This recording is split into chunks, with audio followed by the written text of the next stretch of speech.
Recebi um certo valor. Poeta de origem desconhecida.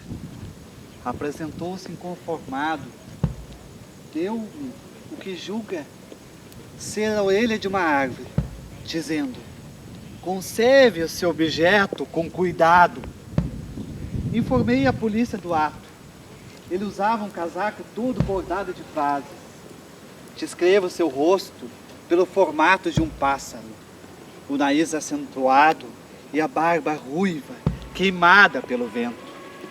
Havia fragmentos de eras no pescoço. O bolso direito da calça ostentava um relógio prateado, o que dava a impressão de atentado violento ao pudor. Tinha um olhar de louco, o mesmo olhar que atinge as pessoas quando estão com fome. Já o vi anteriormente. Parecia estar fugindo, recebendo restos de couve dos moradores. A Orelha da Árvore é um livro que, segundo as palavras do poeta, guarda a voz de Deus. Doutor Ocean, Porto Alegre, 23 de outubro de 2045.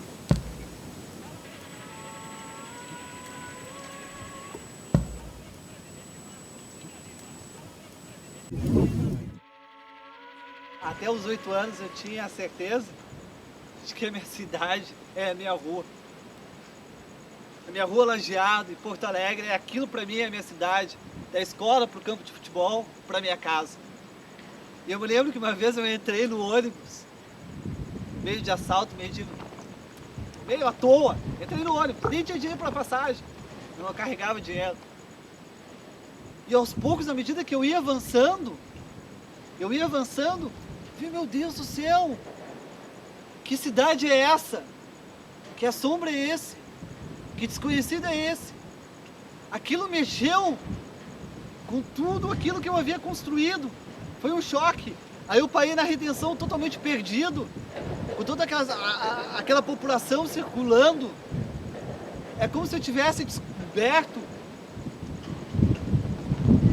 a literatura. Ali eu descobri a literatura.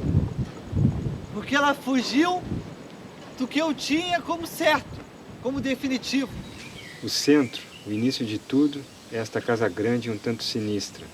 As janelas sempre fechadas, muitas árvores altas ao redor, talvez paineiras, com certeza um falso chorão. As paredes sujas, entre cinza e marrom.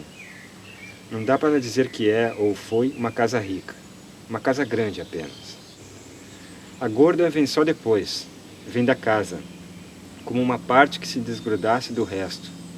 É bem mais do que isso, talvez seja mais do que a própria casa, e até pode ser tudo. É bem provável que seja tudo, mas vem da casa, entendem? A casa é o início, a gorda a sequência.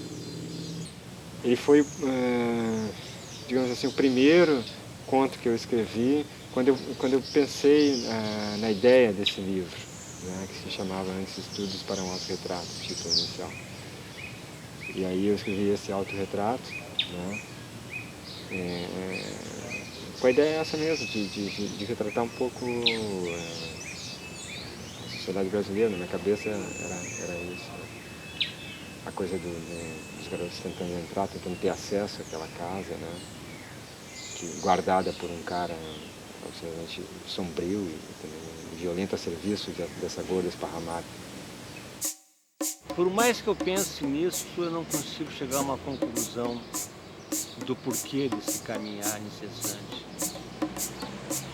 Eu acho que tinha muito a ver com a minha opção pela literatura, assim, na medida em que eu não sou uma coisa fixa.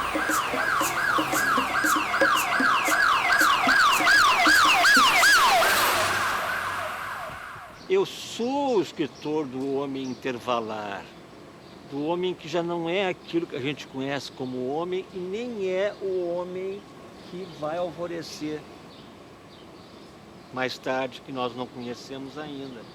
Então, o meu personagem é um personagem intervalar.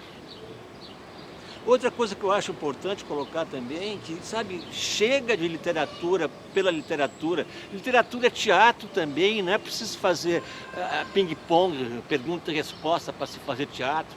Teatro na vida, é preciso dramatizar sim, é preciso estranhamento sim.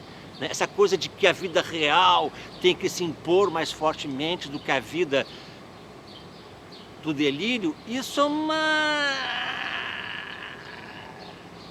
Eu sei lá o que vou dizer diante disso.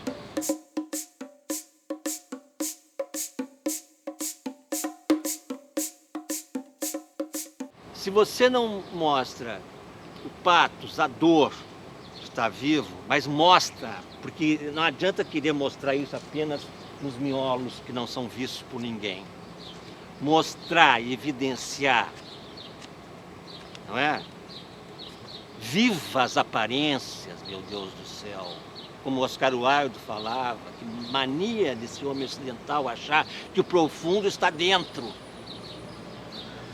Às vezes o profundo está fora, às vezes não, muito comumente. Então como é que eu vou pôr esse meu personagem parado, debaixo de um abajur, lendo o último romance de Agatha Christie? Não dá, tem que caminhar, vai campear, filha da puta, vai campear.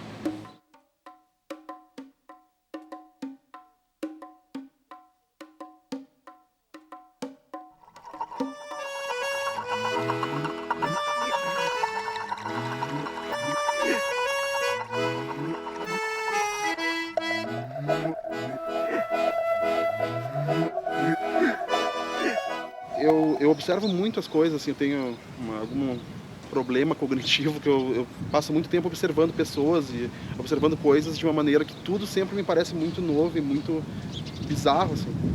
E essas coisas que eu escrevi, assim, me são tão familiares quanto uma rotina comum de uma pessoa e tal, que eu acho muito absurdo, assim. Alguém sempre acordar todo dia e fazer sempre a mesma coisa.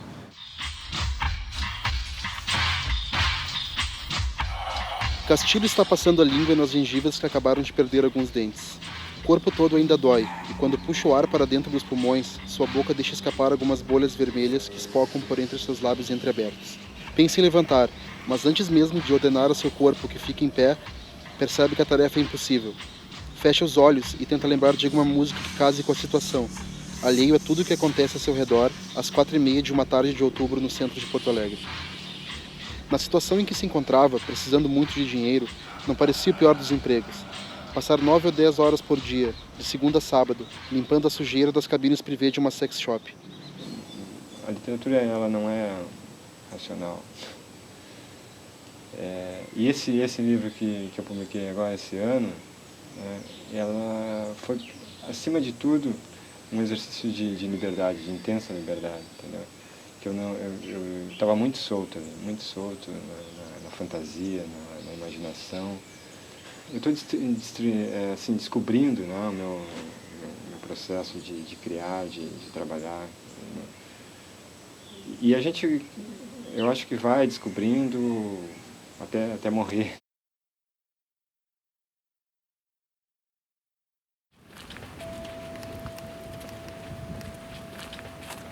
O mais importante tu quer aprender a escrever, que quando tu começa a fazer poesia, tu quer passar uma erudição, tu quer passar teu conhecimento, tu tem gana de existir, é aprender a desescrever. Aprender a lentamente se despojar, a perder os teus pertences, a ficar somente com a bagagem de mão e depois somente com a roupa do corpo. Ficar cada vez mais essencial. Eu aprendi que meu estilo vem de um jeito errado de respirar. A minha primeira professora foi a asma. E eu mantenho essa respiração curta, intervalada, essa música áspera, essa pancada da consciência. Eu precisei comunicar uma intimidade. E toda aquela erudição do início, ela foi se transformando sobra do sangue. E sobra do sangue não permanece na tua veia. Sabe o que mais? Chuto uma lata só de raiva da balela com que explicam tudo. Não importa Importa o trânsito entre a memória se formando e o que está prestes a ocorrer ali na bucha.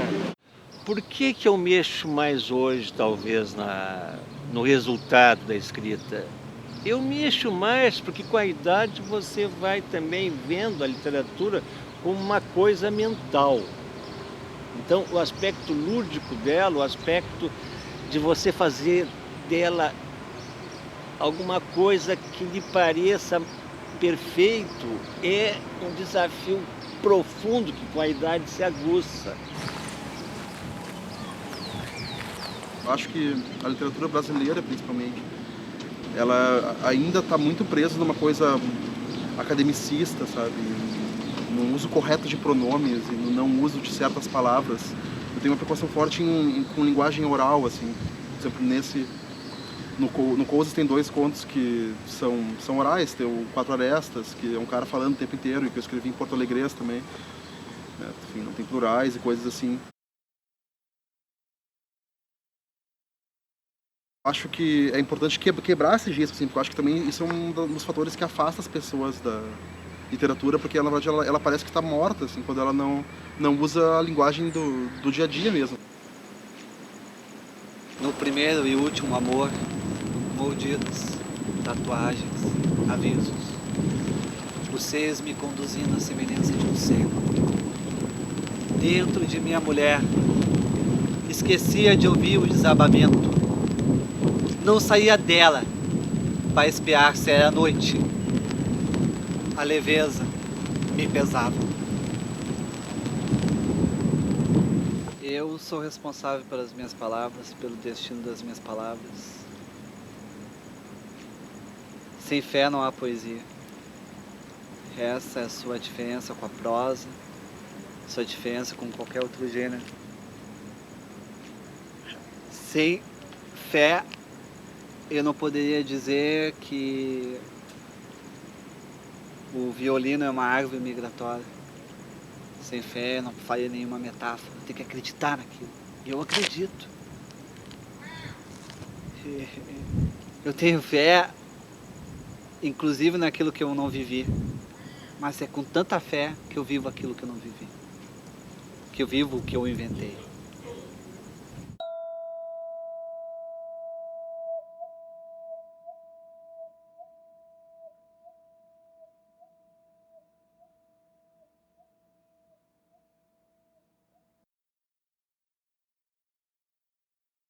Eu acho que a vida interior é tão mais importante do que a tua vida de ação, assim, na verdade. Eu acho que tu pode ter ficado trancado numa caverna durante muito tempo pensando muitas coisas. E se antes tu teve uma vida de observação, tu vai ser capaz de fazer uma coisa que seja verossímil e que tenha força. Claro que toda a literatura sempre tem, enfim, muito do autor, da observação do autor nas coisas. Mas eu não costumo e não gosto muito de trabalhar com autorreferência e falar coisas da minha vida que aconteceram comigo nos contos, assim. Mais coisas que eu observo mesmo. Por exemplo, o conto do primeiro, do buraco, né? O cara que acorda com um buraco na cabeça, eu pensei, na verdade, como uma metáfora de remédios psiquiátricos. E quando ele acorda com um buraco na cabeça, na verdade é um cara que está em surto. Os pensamentos dele ficam saindo pela cabeça, ele não tem mais controle sobre o que ele faz, o que ele fala. Daí ele procura uma rolha, na verdade. Ele coloca uma rolha como se isso fosse resolver. Para mim, a rolha é o remédio, assim. Porque o remédio, ele só age ele não age na causa, ele age só na consequência. Por isso que na outra semana ele acorda com um buraco no coração e vai continuar acordando com vários buracos.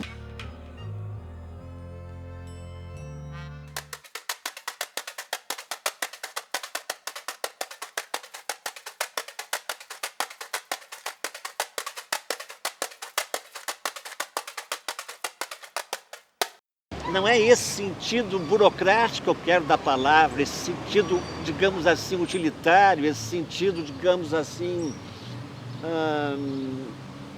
como é que eu posso dizer, instrumentalizado da palavra. Eu quero que a palavra possa expressar um outro reino.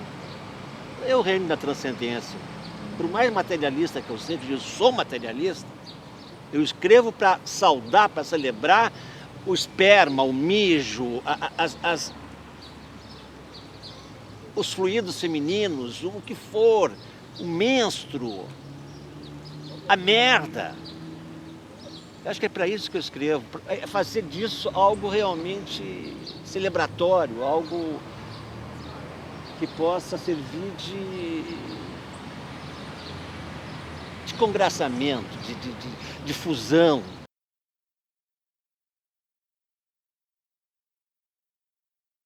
Um livro não vale se o escritor não lê o leitor antes.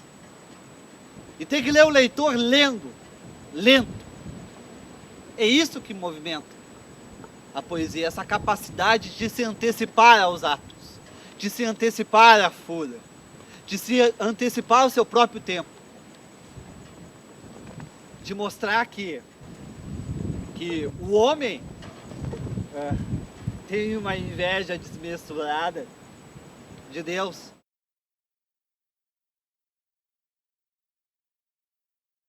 E Biografia de uma Árvore, eu li, o personagem começa a brigar com Deus, há um embate acirrado com Deus, como se fosse um Jó contemporâneo. Ele perdeu tudo, perdeu a esposa, perdeu inclusive seu tempo, seus amigos, ele é o último da fila. E ele enfrenta Deus, porque Deus não tem fim. Fecho os olhos, entro por sua boca como quis fazer com Edwin, o músico americano. Sinto que ele tem uma circulação pausada, ainda abre um sorriso para mim antes que eu desapareça dentro dele e ele saiba que não há remédio. Estamos como se fadados a irmos ao café no mesmo instante e diariamente. É isso que nos amplia o horizonte e é tão pouco. Ele sabe, enfim, e eu também, que hoje é meu dia de desaparecer e me fundir a ele. Amanhã será o movimento oposto, ele virá e entrará em mim por não mais do que um átimo. Eu acho que você tem toda a razão quando diz que é o personagem mais afirmativo e nesse sentido mais viril dos meus personagens. Até porque existe se desenrolando também uma história de amor possível ali entre dois homens, sem grandes, digamos assim, utopias, paixões, porque realmente o que aconteceu? Ele vai para fora do país para esquecer um pouco aquele seu companheiro. Quando volta, está completamente amnésico. Custa reconhecer o companheiro.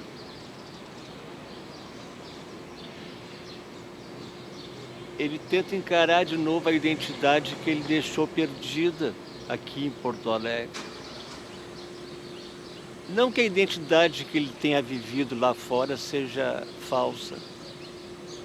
Eu acho que nós temos várias identidades. Prontidão, é essa a palavra.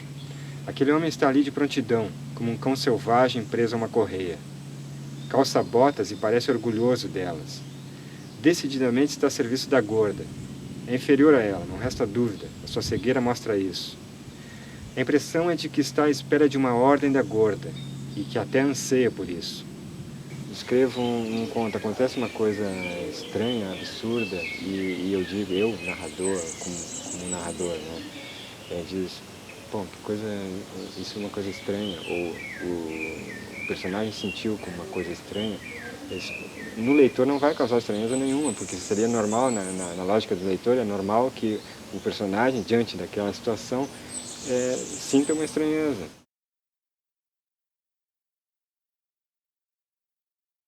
É por aí que vem, né, essa atmosfera, essa estranheza. É de narrar uma coisa absolutamente absurda, como um cara que anda com um crocodilo agarrado às costas, de uma forma natural, de uma forma como se eu estivesse narrando um cara caminhando na rua, indo para o supermercado. Cego, completamente cego, e sinto que não consigo dizer mais nada sobre ele. Ainda como parte do conjunto, todo ele demasiado escuro, num tom de verde puxando para o preto, vai aparecer o muro. Os meninos se aproximam um do outro, conversam alguma coisa. Todo som é deduzido, óbvio. Caminham e param repetidas vezes, sempre rentes ao muro. Volta e meia um deles gesticula, apontando o topo do muro. Os garotos estão excitados, é visível isso. Seus movimentos são rápidos e intempos. Avançam, param, estudam, avançam. Eu sempre que eu escrevo eu tento manter uma compaixão pela condição humana, assim, sabe? Engraçado que eu tento isso, mas já teve comentário que eu sou muito cruel com meus personagens, assim. Não sei, eu tento manter um ponto de vista compassivo, mas implacável. No segundo andar, ainda mais escuro e sufocante que o primeiro, ficavam as cabines, o verdadeiro local de trabalho de Castilho.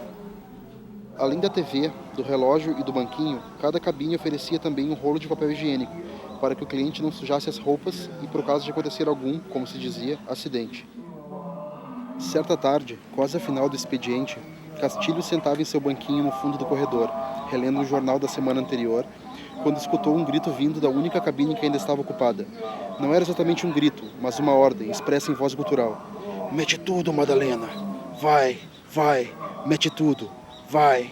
O sujeito grandalhão era provavelmente o homem que mais ejaculava em todo o planeta. A cabine estava inteiramente tomada por seu esperma.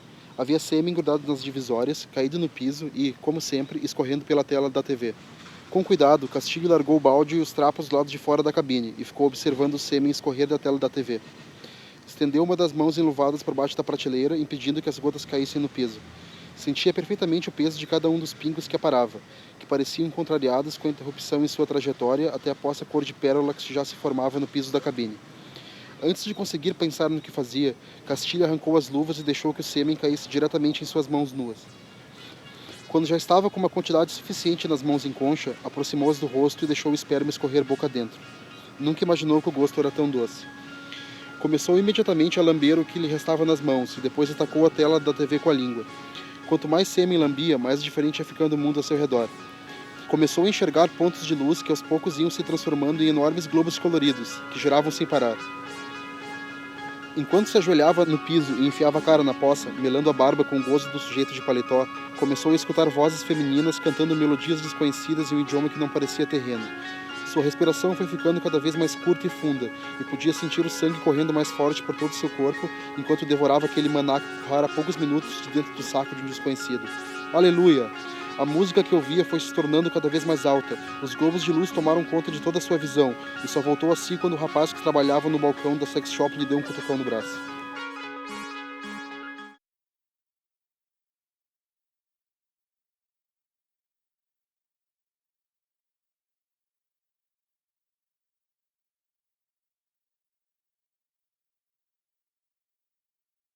Arte é embate, arte é dissenso, é negação ao que é. As coisas poderiam ser diferentes, sim. Né? E se não for a arte a acusar essa mesmice da realidade, quem a dê? Quem a dê? O psicólogo, que está dentro de uma atividade normativa? Né? A arte não pode ser uma atividade normativa, de dizer o que é bom para a humanidade. Eu não sei o que é bom para a humanidade. Eu sei onde dói o meu calo. E onde dói o calo daqueles que estão comigo na minha geração, na minha vida, na minha cidade, no meu tempo. Não é? E o impasse. O impasse, quando o sujeito caminha, porque ele não sabe para onde ir. No fundo, ele não tem o alvo do endereço, ele está caminhando porque não tem pouso. Então realmente é uma metáfora aí da nossa situação, intervalar novamente, não é? É preciso realmente trazer à tona de novo o sentimento de urgência, de premência. A morada em que nasci ondula no ouvido, demorada. A água furtada congela, a tesoura da cordilheira poda as uvas e o cristal da vide. O quintal estende os uivos pela vizinhança. A morada em que nasci é possível entrar a qualquer estação. Alienada das órbitas do fruto, dispensa chaves e altravas, combinação de avos e travas. O corredor caminha, A galeria de retratos caminha. O túnel familiar caminha, levando minha mãe. Do cílio rente as faces, os cílios ardem no escuro. A morada em que nasci me habita. A infância é a humildade do mel, o enxame dos astros. Um vento parado vendo o tamanho do seu lastro. É coisa sobrenatural a nós que amadurecemos, perdendo a naturalidade.